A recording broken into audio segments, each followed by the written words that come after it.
El Cairo es una de las mayores ciudades del mundo. Con una población de 16 millones de habitantes que no cesa de crecer, se extiende a ambas orillas del Nilo, no muy lejos de Memphis, la antigua capital. Hace más de 5.000 años, desde los tiempos de los faraones, Egipto ha sido una tierra de profunda fe y espiritualidad. En muchos aspectos, se ha convertido en el punto donde convergen algunas de las religiones más importantes.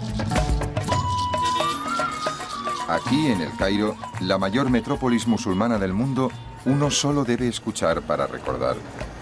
La monotonía de la vida moderna se interrumpe 5 veces al día con la llamada islámica a la oración.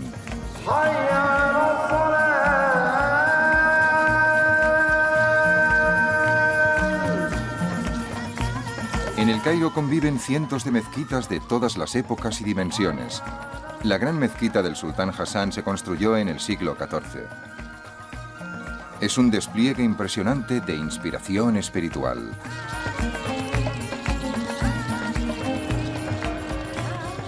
Pero el judaísmo y el cristianismo también se habían hecho fuertes en esta ciudad, por lo que sus templos y su fe siguen presentes.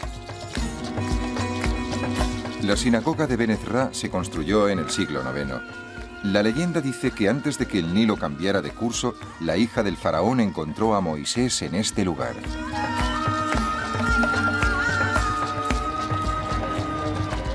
En el Cairo hay numerosas iglesias cristianas. La mayoría de rito copto, una de las ramas más antiguas del cristianismo. He visitado la iglesia colgante del siglo IV, donde es posible sentir los inquebrantables vínculos espirituales con el pasado de Egipto. Si buscáramos el aspecto y el sonido del antiguo Egipto en nuestros días, lo encontraríamos en una iglesia copta. Las palabras de las oraciones y los cánticos son los indicios más cercanos que tenemos de la lengua que hablaban los antiguos egipcios.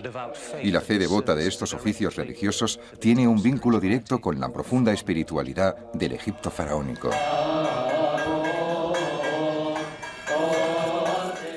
Los cánticos, el incienso, los jeroglíficos que aún se utilizaban en la lengua copta se remontan a una religión todavía más antigua, que se inició aquí hace más de 50 siglos.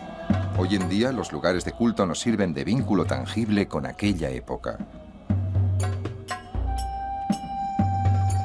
Una época en la que los magníficos templos constituían las bases espirituales de una de las primeras grandes civilizaciones de la humanidad.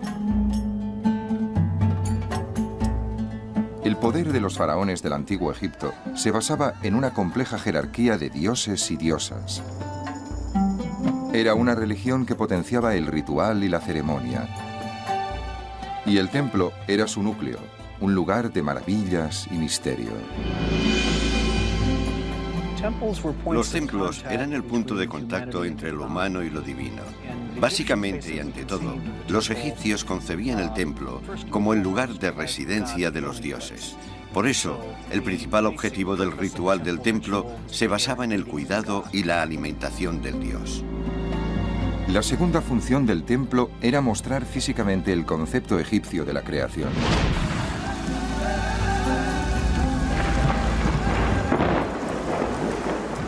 Los egipcios creían que el mundo tenía su origen en una colina primigenia surgida de las aguas, un lugar de caos y desorden. Pero en ese desorden, los dioses hicieron del montículo una isla de seguridad que se convirtió en Egipto. Para simbolizar el montículo de la creación, los templos siempre se erigían con una sección ligeramente elevada en el centro. El montículo recordaba a los egipcios que el caos primigenio podía regresar si los dioses no eran felices. Durante más de 3.000 años, el temor al caos y la preocupación por el orden fueron vitales para las creencias religiosas de la civilización egipcia. La línea entre ambos conceptos era muy nítida para los egipcios. El desierto era el caos y la ausencia de vida. El valle, alimentado por el Nilo, era la seguridad. El templo era la institución que mantenía la seguridad en Egipto. El dios aseguraba la estabilidad, protegía del caos. Creían que en el centro del templo el dios velaba por ellos y que el faraón, en su nombre, haría las adecuadas ofrendas a ese dios para que el mundo siguiera su curso. El Nilo crecería, las aguas se desbordarían y los alimentos abundarían. Se veía como un proceso recíproco destinado a perpetuarse en el tiempo. Rápidamente los templos evolucionaron y pasaron a representar algo más que el hogar de los dioses. Se convirtieron en el foco de toda la vida de la comunidad. Cuando pensamos en un templo del antiguo Egipto, debemos imaginarnos algo mucho más amplio que un lugar de culto. Era un centro espiritual y económico, algo parecido a un gran monasterio de la Edad Media en Europa. Poseía tierras y rebaños. Los templos eran grandes instituciones económicas en la estructura egipcia. Los primeros templos datan del nacimiento de la civilización egipcia hacia el año 4000 antes de nuestra era. Estos primeros lugares sagrados eran probablemente poco más que paredes hechas de juncos o de pieles de animales. Los templos posteriores se construyeron con ladrillos de adobe. Aunque parezca extraño, algunas de estas estructuras han sobrevivido. El enorme templo de adobe construido por el temprano faraón Hasegem, en Abidos, tiene 5000 años de antigüedad, pero estos muros imponentes son la excepción. La mayoría de los templos más antiguos desaparecieron hace mucho tiempo, erosionados por el incesante viento del desierto. Esto es un ladrillo de adobe, arcilla del Nilo mezclada con paja y secada al sol. En Egipto, todos los edificios antiguos se hacían con esto. En un ambiente seco, estos ladrillos pueden durar miles de años, como en el templo de Hasegem, en Abidos. Pero la parte más habitable de Egipto estaba cerca del Nilo y dependía de las crecidas constantes del río. Con el paso de los siglos, este material se disuelve y vuelve a formar parte del río. Los egipcios lo sabían y aceptaban que esto sucediera en las casas de los mortales, ya que la vida es solo temporal. Sin embargo, las tumbas de los difuntos y los templos de los dioses tenían que perdurar. Los egipcios iban a convertirse en los mayores expertos del mundo en un nuevo material de construcción, la piedra. Con ella, crearon algunos de los mayores monumentos de la historia de la humanidad.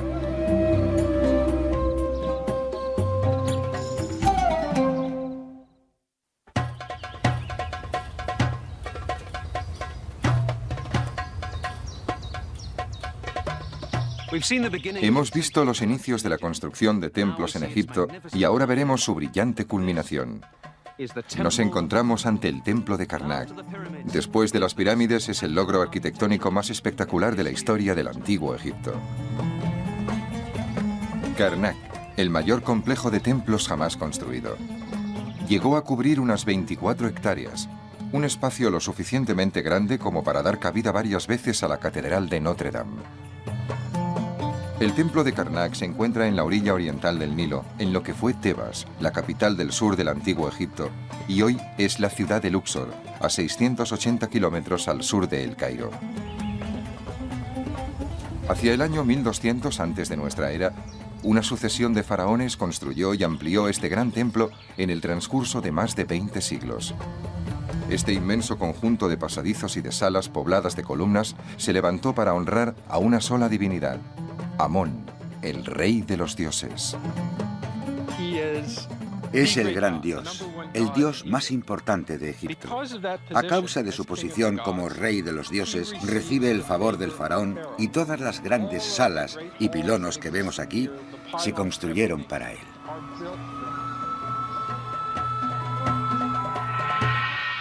Junto a su esposa Mut, la diosa de la maternidad, Amón gobernaba la capital, Tebas. Amón era, más que cualquier otra deidad, quien legitimaba y renovaba continuamente la autoridad de los faraones.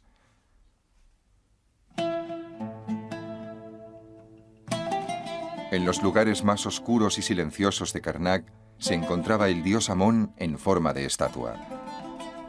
Por extraño que parezca, esa estatua no era un gran coloso, sino una pequeña imagen que se podía trasladar con facilidad durante las celebraciones.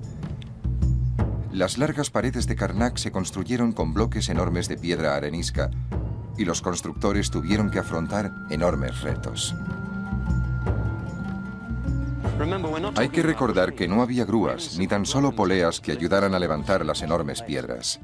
En su lugar, los antiguos egipcios confiaban en la tierra. Aquí vemos los restos de una rampa enorme por la que se arrastraban las piedras para colocarlas en este gran pilono o puerta monumental.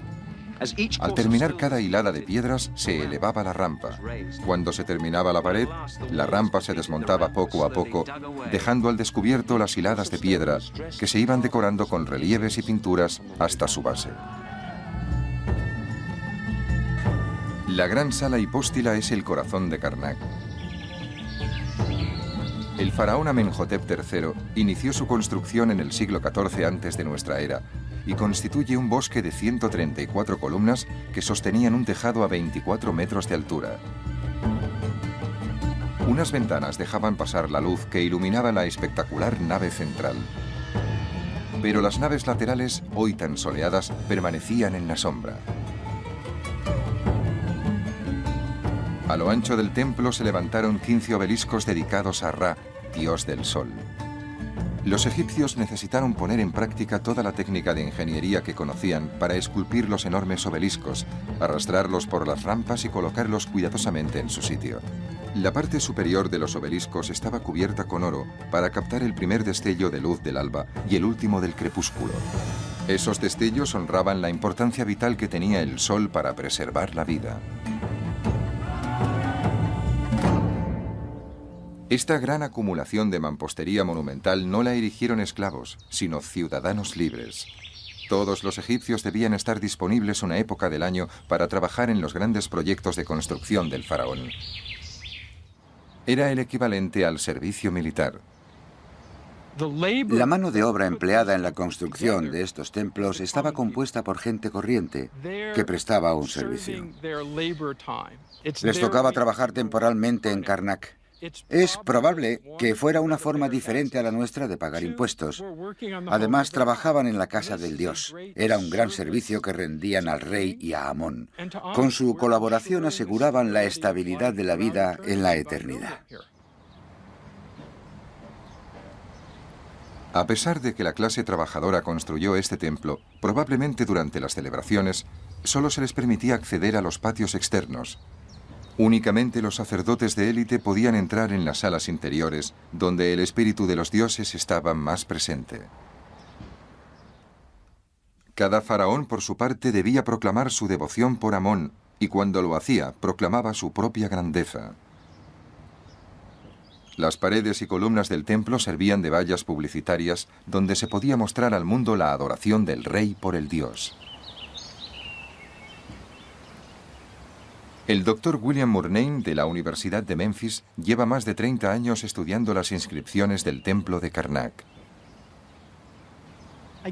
Mi interés por este edificio se basa en la curiosidad. Está tan bien conservado que sería estúpido no conocer con exactitud por qué se construyó. Me interesa saber qué nos puede contar sobre la mentalidad religiosa de los antiguos egipcios. La única forma segura de empezar a comprender la importancia de un edificio como este es saber qué esculpieron en sus paredes. Es difícil hacer una fotografía ilustrativa de las inscripciones. A lo largo de los siglos y con el paso de los distintos faraones, se esculpieron nuevos relieves encima de los antiguos.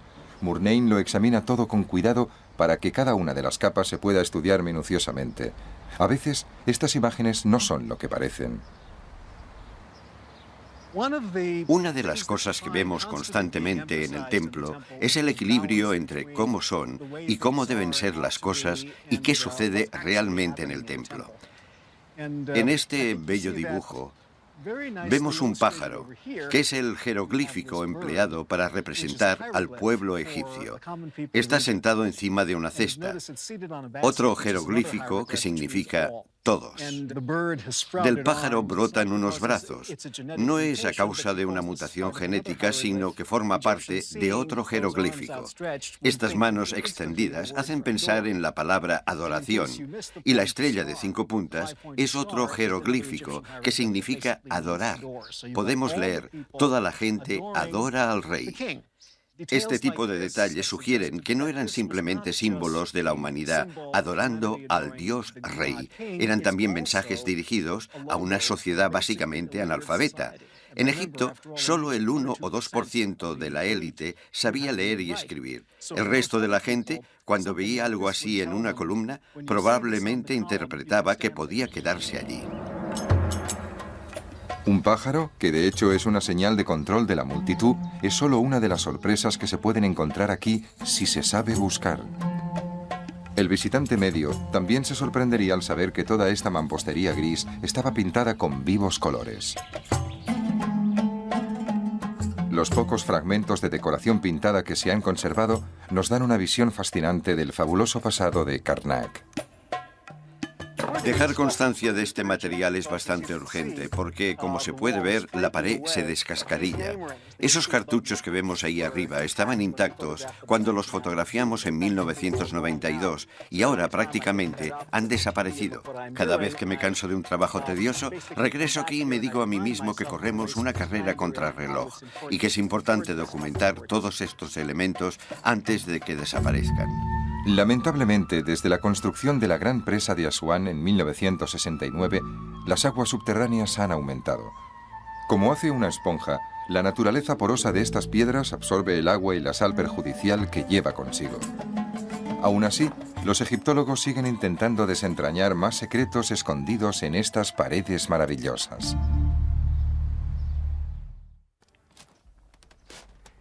Estamos en el corazón del templo de Karnak, el lugar más sagrado de todos, donde se conservaba la estatua del gran dios Amón. Ahora el tejado ha desaparecido, pero hace 3.500 años este lugar estaba en una oscuridad y un silencio sepulcrales, y tan solo tenían acceso a él los sacerdotes más privilegiados. Todas las mañanas, uno de ellos abría las puertas de la capilla, cuya estatua se encontraba justo aquí. Entonces limpiaba la estatua, le daba un baño matutino y la untaba con aceites valiosos. Luego la vestía con las ropas más exquisitas y dejaba algunas ofrendas, tal vez flores y aceites. En esta gran mesa se servía comida para que el dios pudiera alimentarse durante el día. Evidentemente, el dios solo tomaba la esencia de los alimentos. Transcurrido un tiempo razonable, los sacerdotes se los comían. Finalmente, se quemaba incienso y el dios podía acabar de disfrutar del día en paz.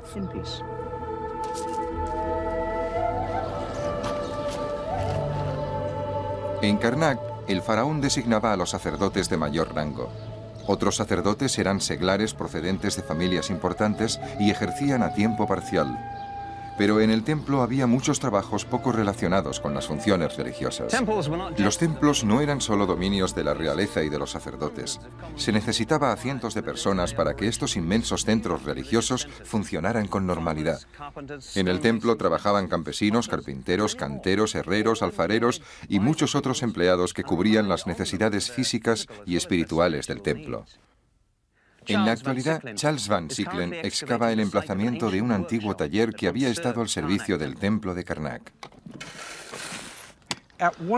En un periodo de la historia del templo de Karnak, esto fue una fábrica.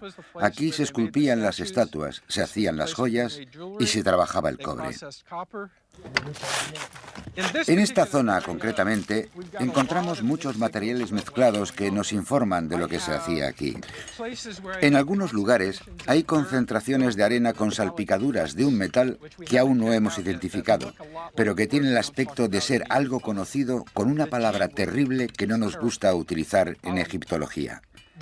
Se trata de la palabra oro. Los arqueólogos detestamos encontrar oro porque siempre es problemático y nunca aporta información. La antigua atracción por el oro ha destruido más de un yacimiento. Para los arqueólogos serios, su presencia solo distrae de la investigación de descubrimientos más importantes. Hay una serie de cuencos, unos encima de los otros, que alcanzan una altura de casi 1,5 metros. En ellos se ponía algún material y se dejaba allí para que sedimentara. El sedimento se filtraba y se repetía este proceso varias veces. Tal vez intentaban extraer oro. Quizás esta sea la mejor teoría de esta semana. Es un problema que aún no he resuelto, pero así es la arqueología. Todas las facetas de la vida cotidiana egipcia estaban relacionadas con la alfarería. En cualquier lugar había jarras, botellas, cuencos, tazones. Se podría pensar que se extraen y conservan todos los trozos de cerámica que se encuentran, pero más de 3000 años de historia dan para muchos fragmentos. En gran parte de esta zona hay dispersos millones de fragmentos de cerámica. Habitualmente me refiero a este tipo de fragmentos con la palabra árabe zabala, que significa basura. Formaban parte de una pieza, por lo que no tienen ninguna característica que nos pueda aportar información. Por eso la tiramos. Con el paso de los siglos, el culto al gran dios Amón desapareció y la civilización egipcia dejó paso a otras culturas. Los romanos cerraron el templo de Karnak en el siglo IV. Cuando ya en el siglo XVIII los europeos tuvieron ocasión de contemplar Karnak, las grandes salas estaban recubiertas de arena y las hogueras habían ennegrecido las bellas paredes pintadas. Solo los campesinos y sus asnos habían visto las inscripciones sagradas en otro tiempo dedicadas a los dioses. A principios del siglo XXI, Karnak vuelve a estar lleno de energía y de pasión, aunque ahora esta pasión sea por los descubrimientos y la restauración. Actualmente en Karnak no vive nadie. Debajo de la arena se ha descubierto esto: cientos de bloques de piedra. Ha sido un trabajo detectivesco lento y preciso. François Larcher y un equipo francés han conseguido lo imposible. A partir de estos bloques sin orden, han logrado reconstruir todo un edificio. Han recreado la capilla roja de la reina Hatshepsut.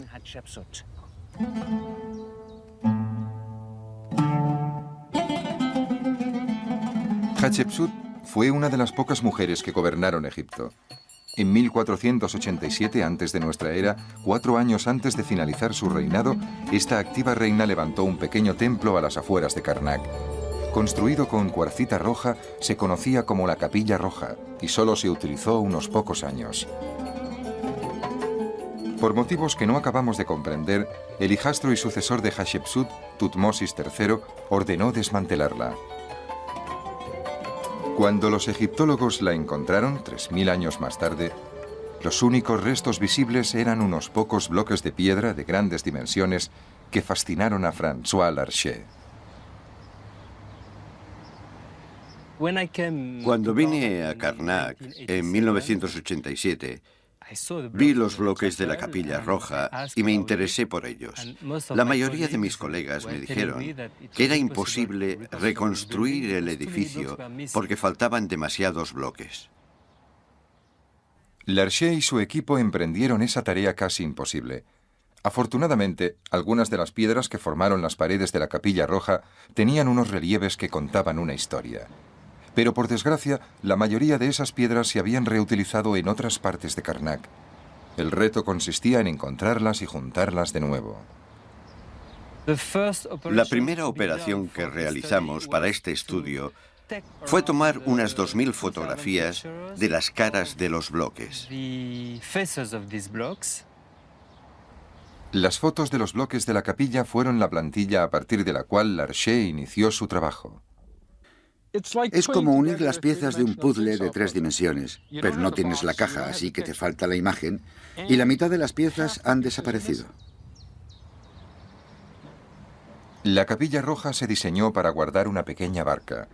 Esta barca se utilizaba para transportar al dios Amón en la importante fiesta anual de Opet, que se celebraba todos los años cuando llegaba la crecida del río. Durante la procesión, la barca de Amón salía de Karnak y desfilaba ante la gente en un viaje que duraba un día y terminaba cuando se encontraba con el faraón. En el encuentro, el faraón rendía homenaje al dios y el dios renovaba el derecho del faraón para gobernar otro año. Escenas de este viaje figuraban en bloques numerados que habían formado parte de la pared de la capilla. Cuando Larcher descubrió algunos de estos bloques, tuvo la clave para comprender el orden de cada hilera de piedras. Si 5 bloques de una hilera tenían una longitud de 76 centímetros cada uno, era lógico que el bloque que faltaba tuviera también las mismas dimensiones. Las escenas de la capilla y las de los sacerdotes llevando la barca tienen la misma longitud. Fue bastante fácil añadir estas medidas donde nos faltaba algo para reconstruir parte de la tercera hilada. Cuando el puzzle se había construido sobre el papel, solo tardaron 9 meses en reconstruir la parte principal de la Capilla Roja. Era el año 1998. Por desgracia, no se recuperaron todos los bloques. Una fina capa de yeso cubre el espacio de los bloques perdidos. Finalmente se teñirá para que coincida con el color de las piedras originales. En la Capilla Roja todavía se realizan trabajos, ya que se recrean artesanalmente algunas de las piezas perdidas. Pero por primera vez desde tiempos del Imperio Nuevo podemos apreciar la fascinante belleza de la capilla de la reina Hatshepsut perdida durante siglos. Es emocionante imaginar las escenas misteriosas y dramáticas que se desarrollaron en esta pequeña capilla maravillosa. El único día del año en el que el egipcio medio podía ver al dios Amón-Re era cuando se celebraba la fiesta de Opet. Trasladaban al dios desde el santuario hasta la Capilla Roja. En el interior de la capilla había una pequeña barca en la que se llevaba al dios en su viaje. Lo ponían dentro de la barca y unos sacerdotes, con la cabeza afeitada y vestidos con ropajes de piel de leopardo, cargaban la barca sagrada a hombros, la sacaban del templo de Karnak y por la avenida de las Esfinges se dirigían a Luxor, a 1,5 kilómetros de distancia.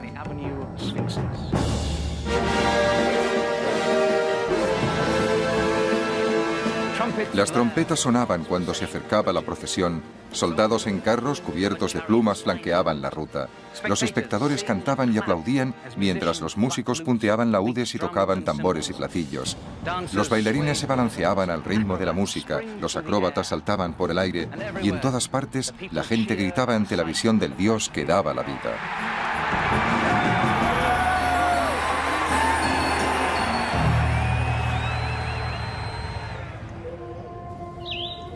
Los restos del templo de Karnak nos dan una visión maravillosa de cómo era este lugar hace 3.500 años. Pero el paso del tiempo, los efectos del viento y de los terremotos e incluso el vandalismo han pasado factura. Podemos también contemplar otros templos para hacernos una idea de la mística del diseño de los templos egipcios y de la delicada belleza de su decoración. Uno de estos templos se construyó cuando Karnak estaba en su apogeo. Lo erigió el faraón Setos I, padre de Rameses el Grande, para honrar a Osiris, el dios del mundo subterráneo. Quería ver este templo tan especial, así que me desplacé unas pocas horas Nilo abajo desde Karnak hasta la antigua ciudad de Abidos.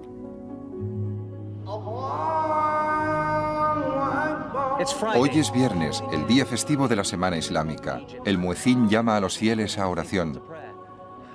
Del antiguo Egipto nos han quedado testimonios de su religión, tumbas, templos y monumentos, pero para la gente de aquella época, Egipto era religión viva, que involucraba directamente a toda la población y que perduró con muy pocos cambios durante 3.000 años. Hemos visto las glorias de Karnak, pero para valorar y entender realmente el poder y el impacto de los templos del Imperio Nuevo, hay que ir a Abidos y contemplar el extraordinario templo que construyó Setos I para el dios Osiris. Muy pocos turistas llegan hasta aquí y algunas partes de este templo no se han filmado nunca. Nuestro guía es Matthew Adams, de la Universidad de Pensilvania.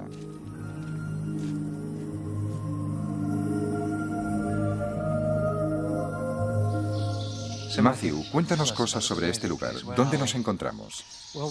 Estamos en la primera sala hipóstila del templo de Setos I en Abidos. Venimos del mundo de los vivos, iluminado por el sol del antiguo Egipto, para adentrarnos lentamente en ese mundo más tenuamente iluminado de lo divino. Setos I creó este templo. ¿Cuál fue su objetivo?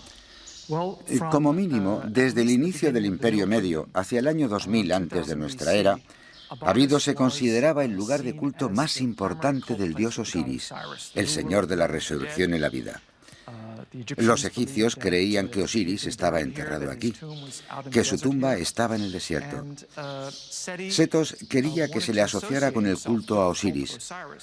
Al construir este gran templo, consiguió su objetivo.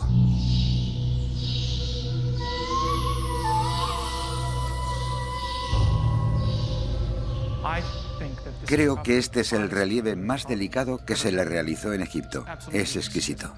Descríbenoslo. Aquí vemos al faraón Setos sosteniendo un incensario. Podemos apreciar cómo la llama del incensario se desvía hacia allí. Se le ofrece a una imagen del dios Osiris que es atendido por otras deidades. Osiris está entronizado sobre una plataforma elevada dentro de una capilla, indicada por estas líneas delgadas que rodean la imagen. ¿Dónde habría estado esta capilla? El templo tenía varias capillas dedicadas a diferentes deidades.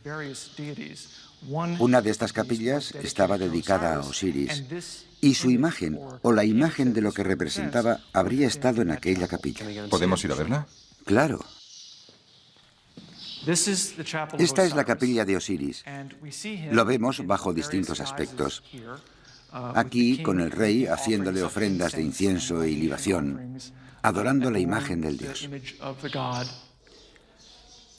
Nos permite imaginar cómo debía de ser gran parte de la decoración original de la mayoría de los templos egipcios.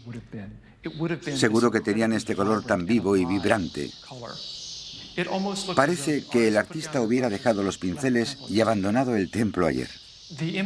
Las imágenes que vemos aquí nos ayudan mucho a comprender la naturaleza del ritual de los templos. Pero el templo de Setos no es solo importante porque ayuda a los egiptólogos a entender a los dioses, los cultos y los rituales. También tiene una importancia singular en la historia egipcia. En la pared de esta sala tenemos uno de los documentos históricos más importantes del Antiguo Egipto, algo de un valor inmenso para comprender secuencialmente la historia de Egipto. Es una lista de los nombres de los reyes del Antiguo Egipto.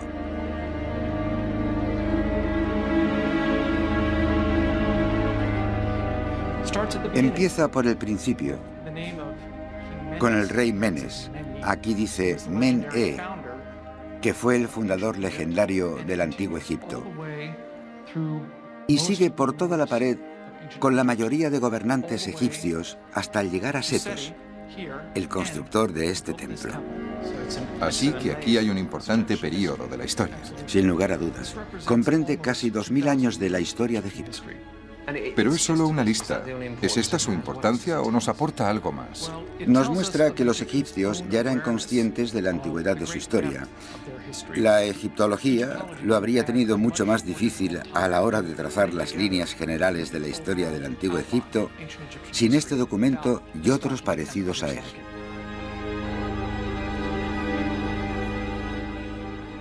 A pesar de que Setos I es el último nombre de esta lista, murió antes de que el templo estuviera terminado. Lo terminó su hijo, Rameses. Pero la historia lo conoce como el regalo de Setos a la posteridad, un bello monumento dedicado a la espiritualidad profunda y a la grandeza artística del Antiguo Egipto.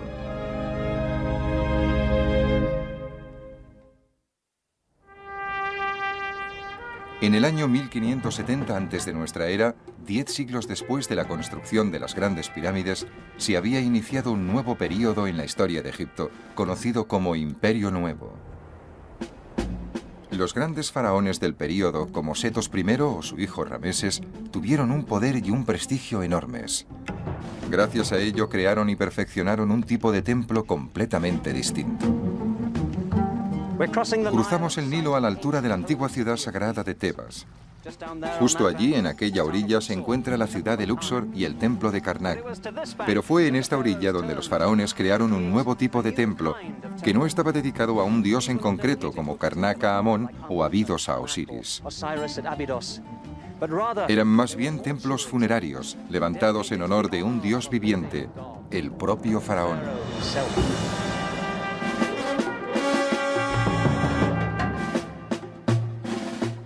Los faraones siempre necesitaron un lugar donde recibir ofrendas y plegarias después de la muerte.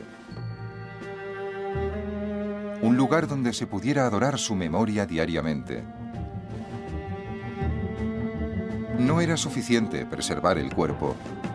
También debía mantenerse la memoria gloriosa del rey muerto si éste quería ocupar su lugar en la eternidad. Las pirámides ya incorporaban espacios para esta actividad, pero cuando los ladrones de tumbas obligaron a los faraones a construir tumbas más pequeñas y seguras en el Valle de los Reyes, apareció la necesidad de crear una estructura arquitectónica especial para rememorar al faraón difunto. El resultado fue el templo funerario. Uno de los más elegantes lo construyó Rameses II en la orilla occidental del río, delante de Karnak, y se conoce como Rameseo. Fue un monumento digno del faraón que ha pasado a la historia como Rameses el Grande. Su entorno, en la ribera del Nilo situada frente a Tebas, era un enorme complejo funerario que ocupaba decenas de kilómetros cuadrados. Los grandes templos funerarios que los faraones erigieron aquí estaban muy próximos unos de otros. Cerca del Rameseo se encuentra Medinet Habu, el bello templo que hizo construir Rameses III. Y no muy lejos hay otro gran testimonio de poder y egocentrismo. Vamos a visitar el más espectacular de todos los templos funerarios. Un templo que se construyó para honrar a uno de los más importantes faraones de Egipto. Un faraón que no fue un rey, sino una reina. Era Hatshepsut, la misma reina que construyó la Capilla Roja en Karnak. Antes de ser reina, fue la esposa del faraón Tutmosis II, pero cuando éste murió, el título pasó a un niño, el hijastro de Hatshepsut, Tutmosis III. El niño era demasiado pequeño para gobernar, por eso Hatshepsut se convirtió en regente y gobernó Egipto hasta que el joven rey creció. Pero esta notable mujer tenía un alto concepto de sí misma y era muy ambiciosa. En el segundo año de reinado de su hijastro, Hatshepsut se proclamó rey.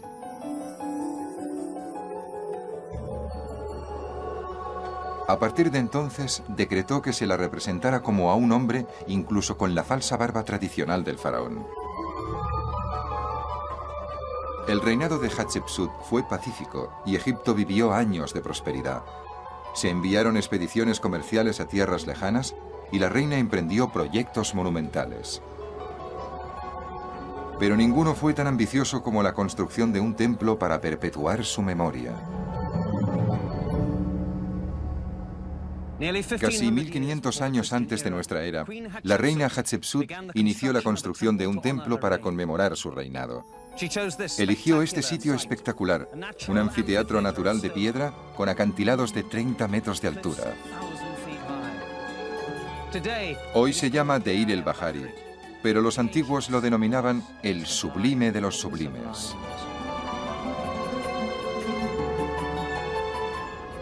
El arquitecto de Hatshepsut se llamaba Asenmut. Algunos creen que fue su amante. La reina le pidió que diseñara un templo que perdurara mucho tiempo, y lo consiguió.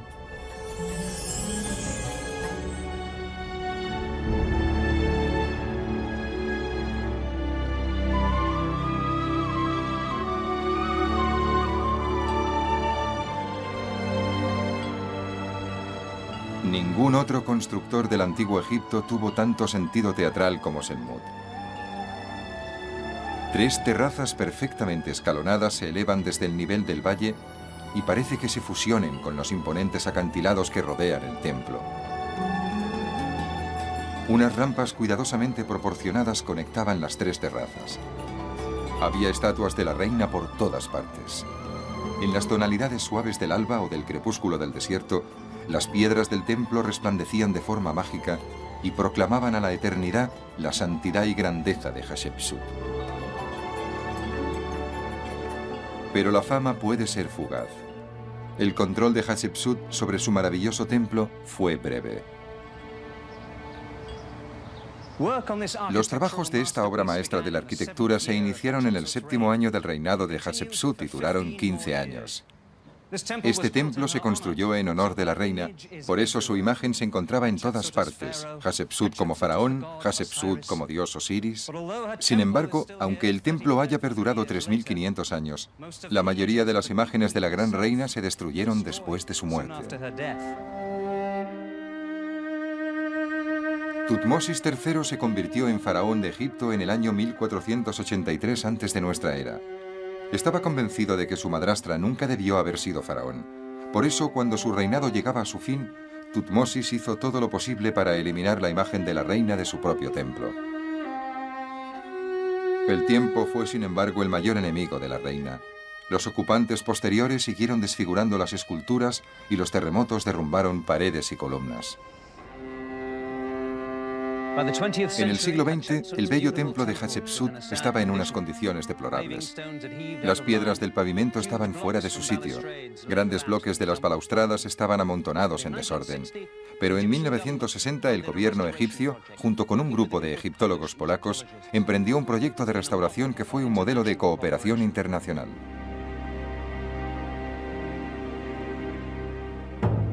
Las partes más críticas del templo, en concreto la tercera terraza, estaban revueltas como los bloques de un rompecabezas para niños. La primera tarea consistió en analizar estos bloques uno a uno y volverlos a poner en su lugar. Hemos tenido acceso a secciones del templo que han estado cerradas más de 30 años. Ha sido una oportunidad insólita de ver de cerca los trabajos de restauración. Para recrear las partes perdidas se utilizan viejos métodos. La piedra se talla en las canteras originales y se trae hasta Deir el-Bahari. Miles de años separan los escultores locales egipcios de los artesanos que trabajaron aquí antiguamente, pero su dedicación y atención al detalle son idénticas. Todas estas piedras están talladas a mano y se colocan manualmente hasta que encajan a la perfección. Luego, después de esta, tendrán que ir avanzando paso a paso por esta gran rampa hasta la tercera terraza. Y por primera vez desde la antigüedad, estará completa. Hay cientos de hombres trabajando aquí. No es difícil imaginar a miles de obreros del antiguo Egipto trabajando hombro con hombro bajo el tórrido sol para construir este gran monumento.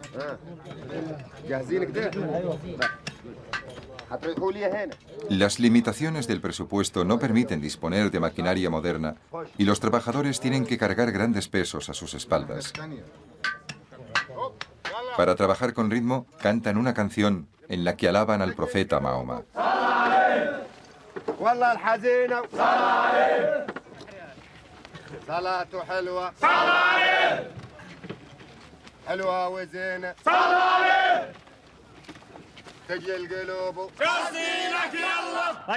Como hicieron sus antepasados siglos atrás, arrastran estas grandes piedras por la rampa utilizando solo las manos.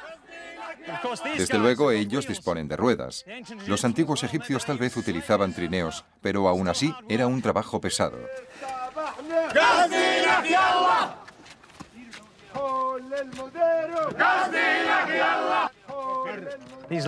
Estos bloques de piedra caliza son modernos, pero están tallados exactamente con las mismas exigencias que las piedras antiguas. Cada bloque es una copia exacta del que había antes. Como un trozo de puzzle gigante, una sección del templo original de Hatshepsut se coloca en su duplicado moderno.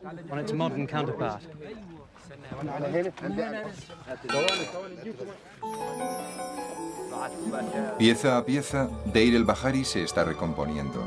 Obtener fondos para la reconstrucción es difícil y las obras ya duran más de 30 años. Pero el final está cerca.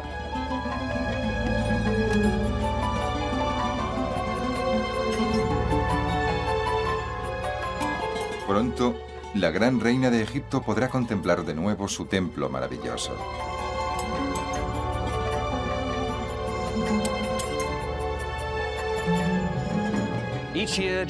Todos los años, durante una celebración especial, se traía al dios Amon-Re hasta la tercera terraza del templo de Hatshepsut.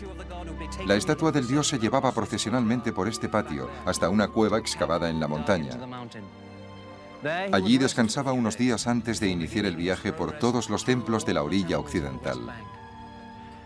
Nunca se permitió al público la entrada a este lugar. Pero pronto se terminarán los trabajos de restauración y los visitantes podrán pasear por la terraza sagrada y disfrutar de la vista del Nilo, que una vez contempló la misma reina Hatshepsut.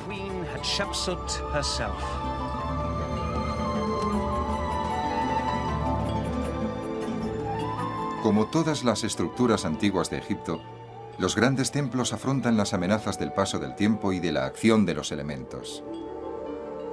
Las pinturas siguen apagándose, las inscripciones se erosionan, el incremento de las aguas subterráneas amenaza los cimientos y pone en peligro importantes esculturas. Pero gracias al trabajo y dedicación de mucha gente, estas grandes mansiones de los espíritus siguen en pie y proclaman a la historia la relación única que los egipcios mantuvieron con sus dioses.